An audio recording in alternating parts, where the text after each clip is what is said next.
Hi everyone, my name is Demetri and welcome back to DemetriTube, The Bachelorette Fantasy Suites. Let's talk about it. As always, if you're enjoying my videos, please go ahead and pound that like button, pound that subscribe button, and ring that notification bell. I'm a growing YouTuber and the like subscribes really help me out. I'm sorry y'all for the massive delay on this video. So as you know, my job is in busy season, and not only that, my coworker went to Alaska, and then my boss had an emergency on Tuesday, and she hasn't been in the office all week, so it's been just me, and it's been pretty hectic to say the least. I'm probably not gonna put a lot of graphics on this video just because I am trying to get it out to y'all in a reasonable amount of time. And one last thing before we get started, during this Fantasy Suites episode, I just felt like Jenn was not giving us enough. So far, I think Jenn has done a pretty good job this season, but when it gets down to the wire and we get into Fantasy Suites, The Bachelorette really has to carry a lot of the show, and I just feel like she struggled to carry the show on this Fantasy Suites episode. So the episode starts and we are on the Hawaii Islands, and the first Fantasy Suite date is with Devin. And from the start of the episode, Devin is turning this into the Devin show. And before the Fantasy Suite dates start, we get a little bit of foreshadowing. Jenn gets a one-on-one with Molly Mesnick, and she tells Molly she's struggling to lean into her feelings with Devin. She's struggling to accept something good, and is this too good to be true? So plain and simple, I just don't think Jenn likes Devin that much. Or Jenn likes toxic and Devin's just not toxic enough. And like I said earlier in the season, I'm questioning if she likes any of these guys, because earlier in the season, you saw the chemistry that she had with Sam M. And that physical chemistry she had with Sam M, she really does not have that with anyone else except Marcus. Her physical chemistry with Marcus is pretty heavy. But again, it was nowhere near what the chemistry was with Sam M. So for the date, Devin and Jenn take a helicopter ride throughout Hawaii, and this is such a cool date. I would absolutely love to do this. The only read that I do have is that they were staying at the Fairmont Orchid, and y'all, to stay there is $770 a night before tax. I looked it up. And don't get me wrong, Hawaii seems cool, but me personally, I'm not much of a beach person. If I go to the beach, I'll be there for 1 or 2 days. And Hawaii has a lot of sights to see, and it's a lot of outdoorsy stuff. But for the cost and the time it takes to get there from the East Coast, unless I get wealthy or something, I really don't see myself going there. From the East Coast, it's a 16-hour plane ride, and then keep in mind you got to adjust to the time. So if you go, you got to stay there at least a week. It's not a 2 or 3 day trip. But with how much it cost, I think it's really expensive to go there. So with how much it costs, I'll probably never go, but maybe I'll be blessed or something. Anyways, back to the one-on-one date. So Devin is spiraling pretty much the entire time. We get a lot of confessionals, inner monologue from him, and he says he wants to hear "I'm falling," "I love you," etc. "I cannot get there unless we build on these feelings." And I hate to say this, but honestly for me, it just felt like he wanted to run the show and he wanted to control the show. Jenn cannot say, "Oh, I love you, you're the winner, the other guys don't have a chance." Jenn has to give us a full season. That's part of this contract. And also, we're getting to the point in the show where the contestants start using the engagement ring as leverage. So Devin is hinting towards the fact "Oh, I don't know if I can get engaged if I don't know you love me back," etc., etc. So Devin and Jenn are having a one-on-one, and Devin talks about how excited he is to get back to the real world and acclimate to normal life. He says, "I want to go to the movies, I want to go to the park, and just be extraordinary people in a normal world. You don't know how much I want to get back to work and live my life, eventually buy my house and raise kids. I've never had a normal life and I want that." And later on, Jenn responds, "I need more time for my feelings to catch up with my head. I'm on the way there. I'll be there waiting." Y'all, I know some of you watching this video are just huge Devin stans, but he is such a talker. So much of this just sounded like sweet nothings to me. It felt like lip service. Bruh, you want to be back home in Texas working your 9 to 5. You are at a once-in-a-lifetime vacation in Hawaii. I just went over the numbers. This is a very expensive experience, and you're "Oh, I'd rather be home at a movie in Texas." Get the out of here. And then when he said, "I just want to be extraordinary people in an ordinary world," so yes, I understand what he's getting at, and then ABC overlaid this with the moving music. I understand what he wants, but it just seemed, what's the word? it just seemed too Hallmark movie, too rom-com for me. Like, in my head, I was like, do people really talk like this? And Jenn says, in terms of her feelings, I'm on the way there. And Devin says, I'll be waiting. And like, Devin, are you really waiting? Because you put a lot of pressure on Jenn this episode. So I don't really think you're willing to wait at this point. Next, if you made it this far in the video, please go ahead and pound that like button for the YouTube algorithm. And then we move on to the night portion, and Jenn serves us this white dress. So I don't love this dress, but I appreciate the fact that she took a risk. But this dress just looks like an abstract art project. Like, I wish the piece on the side, if it was like a different color, like if it was all white and then that one piece was a different color, I think it would look better. But since it's all the same color and then just the way it's stitched, it just looks like an abstract art project to me. And don't get me wrong, I think she looks good and I appreciate that styling decided to take a risk, but I just don't really care for this dress. So during the night portion, Devin wants to hear I love you from Jenn, which is understandable. But for me, I'm just like, enjoy the moment. You're in Hawaii, you're in this beautiful location, you're about to go to the fantasy suites. Just enjoy the moment. Like, don't push for the I love you. And yes, I do understand engagements and bigger things are happening next week, but at the same time, the Bachelorette is like in control and like she's got a big decision to make, and Devin should see that, but he's getting in his own head. So I understand where he's coming from, but I just hate that he's not like letting Jenn go at her own pace. And again, I've mentioned this before time and time again, this is what annoys me the most about The Bachelorette, is that on The Bachelor, the lead makes the decision and then the lead proposes. So like, all of it is basically in his control, whereas The Bachelorette, the lead chooses the final guy, but it's up to the guy to propose. So often the guys end up using that as leverage, and it feels like Devin will use that as leverage. And Devin, at this moment, is putting pressure on Jenn. He's like, I need to hear I love you. I need to hear more. I want to build on this, yada, yada, yada. And Jenn is struggling to reconcile this situation in her head. She responds, are you real? Are you serious? I've never had something like this before. So most of her previous relationships have like been pretty toxic. So for her to just be in a relationship like this, where the guy is super into her, he wants to move forward, and it's like more so easy, effortless, it's like tough for her to reconcile that in her head. And like I said before, Jenn likes a challenge. She wants friction, and she's really not getting that with Devin, but she does get it with another contestant, which we are going to talk about later. So then Devin says, I am in love. I'm ready for engagement. You're the rock I've never had before. And I don't remember if Jenn told him this to his face or if she said it in confessional, but she says he checks every box. And that reminded me of Carrie Bradshaw and Aiden.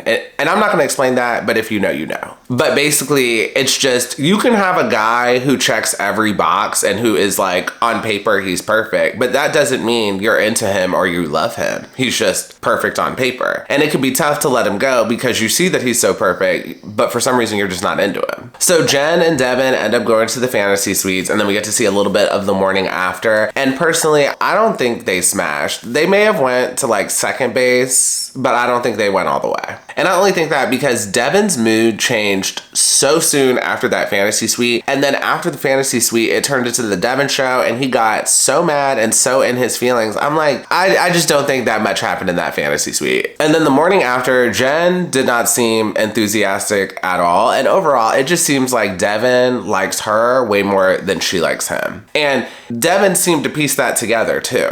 After that, we move on to the fantasy suite date with Jonathon. And Jonathon, at the beginning of this date, serves us an all black fantasy. I thought it was all black, but then later on, we look and his shirt is like a dark red. But either way, he looks amazing. And I know y'all peeped, he served us another pair of them Hoochie Daddy shorts. And just a question, if anyone watching this video has been to Hawaii, let me know. But like, you could not wear this in the summertime here in DC. Like, if you wear all dark colors and then you go out on a date like this, like, you will be sweating because we have humidity here. But I'm guessing Hawaii, I don't think Hawaii has humidity.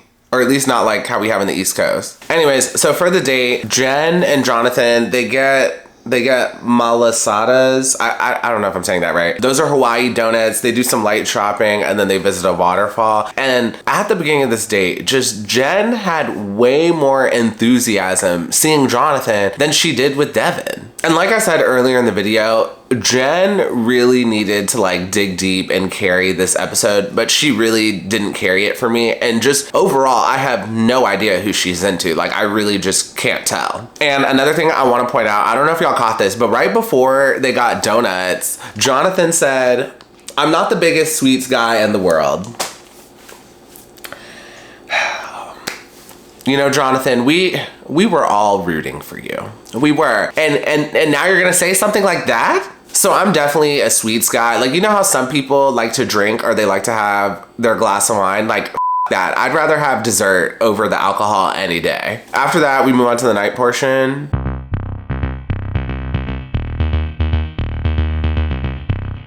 And yep, it's that time, outfit of the episode. For this week's outfit of the episode, I'm giving the outfit to Jenn during the night portion of her date with Jonathon.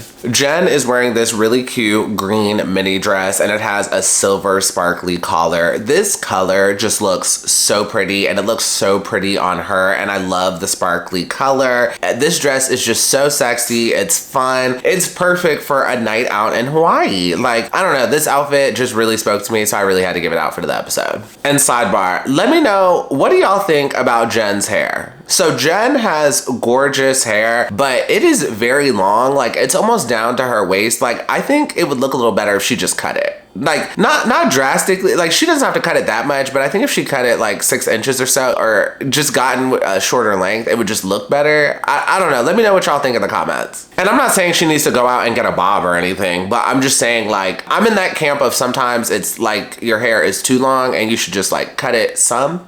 That's where I'm at with her. But let me know what y'all think. So Jenn talks about being Vietnamese but growing up in a white neighborhood, and she wants to encourage her kids to embrace her culture and not be like how she was growing up and being kind of like embarrassed of her culture. And then Jonathon responds back that his mom instilled confidence in him to just be himself. And if he has kids, he wants to encourage his kids to be who they are, because who they are is amazing. And in this moment, overall, Jonathon was just delivering. So I really loved this moment with Jonathon, because Jonathon is half black and half white, and he just seemed so confident about himself and his identity. And I love that his mom just encouraged him to be himself, because this is just a personal opinion. A lot of people who are like half black and half white tend to be like at odds with their identity, especially in 2024. I'm gonna try my best to say this without getting political, but like, if you just get on the internet or just like consume some media, there's like a lot of sentiment of like not liking white people. Again, there's a lot of it on the internet. If you haven't logged on, I don't know what to tell you.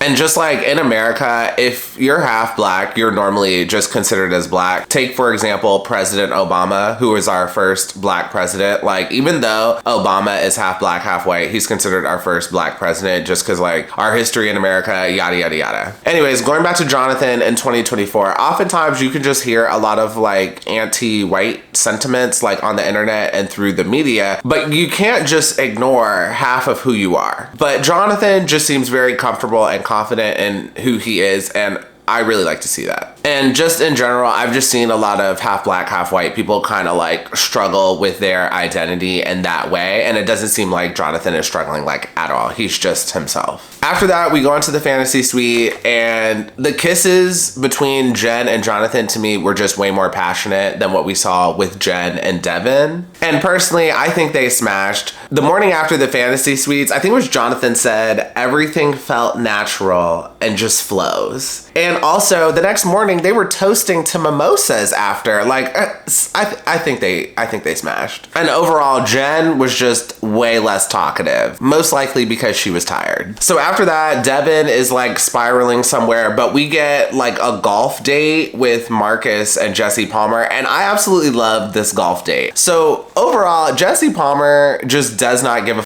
about these contestants, but when he's playing golf with Marcus, he kind of seems to care. And let me know below in the comments if you have any guesses on what Jesse Palmer got done. Y'all, Jesse Palmer had something done, but I just can't clock what it is. He's definitely had Botox, but he also looks like he's had something else. I just can't clock it, but he just looks too camera perfect. If you know, if you have any ideas, put it below in the comments. After that, we move on to our fantasy suite date with Marcus and Jenn. So we get confessionals with Marcus, and then he has that one-on-one with Jesse Palmer. And overall, I just think Marcus is just overthinking overthinking everything. Like, he just needs to chill. And Jenn serves us this really cute outfit. She's wearing this like black tube top with like a flowery design on it, and then she wears this long black flowy skirt with like a matching flowery design on it. I really like this outfit. It's really cute, very summery, perfect for a Hawaii beach vacation. So for the date, Marcus and Jenn go on a boat, and then when it becomes nighttime, they go snorkeling with the manta rays. This is a really cool date, but I will say I would be a little scared to do this because have y'all seen the movie Open Water? This immediately reminded me of that. Just make sure if you do one of those excursions where you get off the boat and go swimming,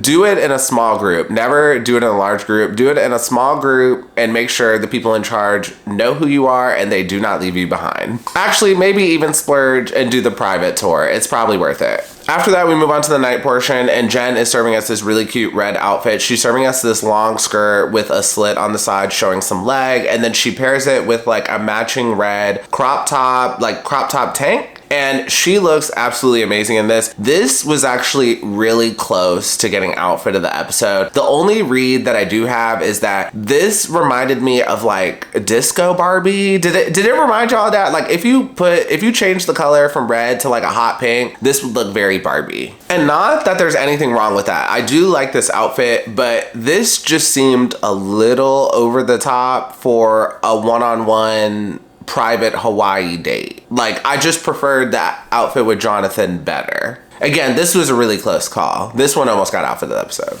During the one-on-one, Marcus tells Jenn that the last rose ceremony got to him because he was picked last and it got in his head. But personally, I don't think the order matters. Like, this is just me. I've watched plenty of seasons of this show. Like, I understand why that got in his head, but in the grand scheme of things, I don't think the order you're picked matters, like, at all. And Marcus also says with his upbringing, he only wants to get engaged once and he wants to be a good husband / father and wants to feel certain. And he says he's not in love with Jenn right now. And he tells that to her face. So Jenn was completely devastated and she was gobsmacked. She was totally surprised that she said this, but she responds back and tells him that she's in love with him. And she also says she said it because she wanted to get it off her chest and not necessarily because she wanted it back. And at this point, Jenn and Marcus are giving us a show. I was gagged during this entire part. After that, Marcus cries and says he'll keep trying. He wants to be there, but he isn't. And Jenn responds that she understands and she sees that he's trying, and she eventually takes him to the fantasy suites. Okay, so let's unpack this. First of all, I do think Marcus's ego was getting to him a bit. That's why he was upset about the order he was picked in the rose ceremony. Like, that's just, I truly just think that's a male ego thing. But like how I said, I think the order that you're picked really doesn't matter. Next, I'm so happy that Marcus was honest with Jenn and said he's not in love yet. Like, he needs more time, and he was forthcoming with it and said that first. So I thought Jenn was just gonna like just keep it rocking and rolling with the date, but she admits that she loves Marcus, and I was gagged when she said that. Like, I didn't think she was gonna take that first step if he wasn't gonna say it first. So that was very shocking. And Jenn is very understanding, and she sees that Marcus is trying, and she ends up taking him to the fantasy suites anyway.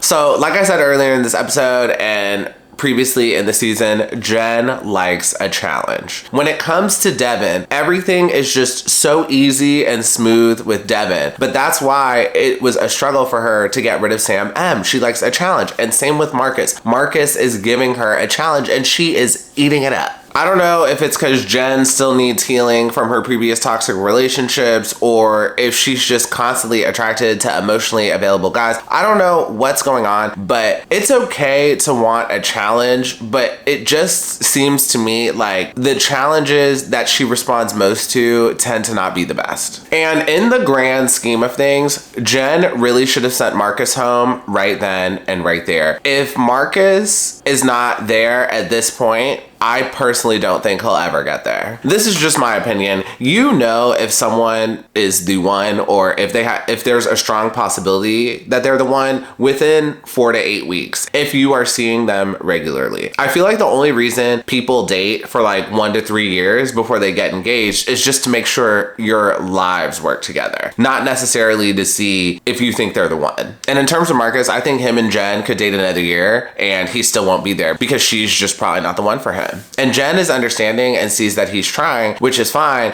But now it just feels like Jenn is very much like, oh, let me take him to the fantasy suites and I'll make him fall in love with me. And I don't think she should have done that. She should have kept Marcus as a contestant, but not gone to the fantasy suites, or she should have just eliminated him. But now she is very much in love with him, and she took him to the fantasy suites, and she probably furthered that love even more. And that's only going to cloud the judgment in her head even further. I hate to say this, but like by her taking him to the fantasy suites, I feel like she's just playing with fire in terms of her emotions. And I just don't think it was a good idea. Then we move on to the next morning. I'm pretty sure they smashed. And it also seems like they talked a lot too. And at one point, Marcus says, last night, I think, was hugely beneficial for the both of us. Last night definitely helped me with the doubts I was having. And I don't know if y'all clocked this, but when Jenn left the fantasy suite, she was definitely wearing her nightie. And I'm like, girl, where are you going wearing that? And Jenn also says, don't get in your head. And I don't know, to me it just seemed like they smashed. What do y'all think? Let me know below in the comments. Okay, so moving forward, I'm gonna go into the second episode a little bit. I'm just gonna talk about the rose ceremony and that situation with Devin. And then for my next review, I think I'm just gonna talk about all the reunion at once. I'm pretty sure I still have not, y'all, work was so hectic this week, I still have not finished the reunion episode. But I'm pretty sure they showed the rose ceremony and they showed that situation from Devin, and I think the rest of the episode will be just the reunion, I hope. If more happens with Jenn, I will talk about it on that review, not this one. So Devin is completely spiraling after his fantasy suite date. He pulls Jesse Palmer for a one-on-one, tries to get him to reassure him, and then later on he meets up with Jenn for a one-on-one. And basically Devin wants reassurance, and at one point he even says, I'm not trying to put pressure on you, but like, Devin, what else are you doing here? And when Jenn and Devin are having their one-on-one, Devin says, I'm not trying to put pressure on you, but in my past, I've been that second, third option, and I felt like a safe bet before. I feel like I'm wanted here, but I don't feel like I'm needed here. Jenn responds by crying. She blames herself and feels bad for not explaining herself. And then Jenn admits that she loves him. And I don't know if y'all caught this, but during this moment, this was during the reunion and they had the live audience. And when Jenn said she loved Devin, the camera definitely zoomed in on Sam. And that was just so messy. ABC, you a mess. After that, we move on to the rose ceremony. And like, Jonathon, what are you wearing? Are you out of clothes? This is just so sloppy. Like, you're really wearing this to a rose ceremony? You couldn't even bother to tuck your shirt in? What are we doing? And Jenn's rose ceremony dress is giving, but we are going to talk about this more on my next review. So stay tuned for that. So Jonathon ends up getting eliminated. This was the gag because this was clearly her best option at this point, but she eliminated him. And Jonathon takes responsibility for getting eliminated. He says he's a slow burn and that he took too long. And when he hopped in the Uber XL, he started crying. Like, this was real to him. Jonathon really liked Jenn, and it sucked to watch him go. So that is the end of the episode and the end of the review. Put below in the comments who you think Jenn is going to choose. I don't think she's going to get engaged based on like what we've seen in the previews, but just let me know who you think she's going to choose. I want her to pick Marcus, but I think she's gonna pick Devin, but we will just have to wait and see. And if y'all want to look to the stars to see who Jenn should pick, so Jenn is a Sagittarius, Jonathon was a Leo, Devin is an Aquarius, and Marcus is a Taurus. So according to the stars, Jenn should pick Devin. A Sagittarius-Aquarius match is actually a really good match. And actually, Jonathon would have been a good match too. Sagittarius-Leo is also a very good match. But Marcus is a Taurus, and I'm a Taurus as well, and Sagittarius-Taurus is like a terrible match, and she probably shouldn't pick him. But we will just have to wait and see next week. And by the way, the episode next week is on Tuesday. It's not on Monday, which I'm bummed. I wish it was on Monday because that's just better for my schedule, but it's on Tuesday and we are going to work it out. So as always, if you enjoyed this video, please go ahead and pound that like button, pound that subscribe button, and ring that notification bell, and I will see you all next time. And I will get the reunion to you out as soon as I can. Have a good one. Bye.